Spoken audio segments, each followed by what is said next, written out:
Well, it has to rate as the worst peacetime crisis there's ever been, not just here, but around the rest of the world. Think about it here.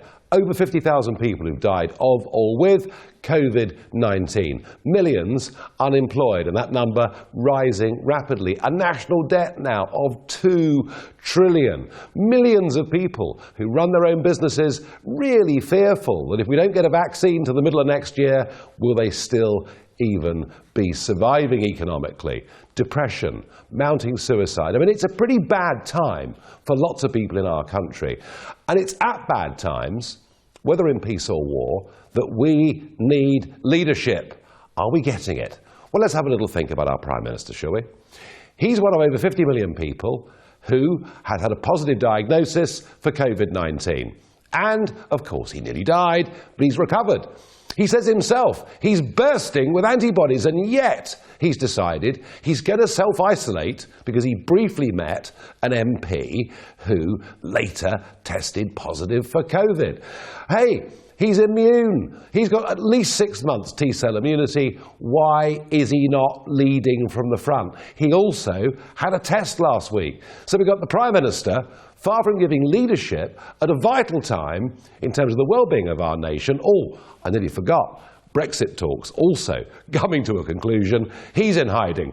But don't worry, if the politicians aren't giving leadership, there's always the church. Yes, the established church. The Church of England, which of course the Queen is defender of the faith of.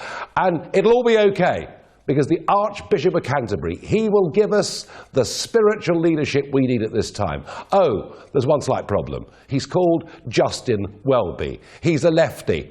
He did everything he could to oppose the referendum.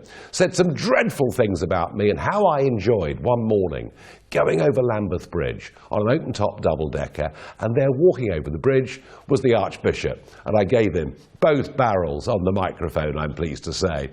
And he's got worse, not better. All the church want to do is talk about progressive lefty politics. They have provided no spiritual leadership for the nation whatsoever. And now we hear, just as Boris is hiding, now we hear the Archbishop is taking a sabbatical. I thought that was after you'd done something of note. What on earth is he taking a sabbatical for? I tell you what, Dr. Welby, make it a permanent sabbatical, because the church has let the country down even worse than the politicians.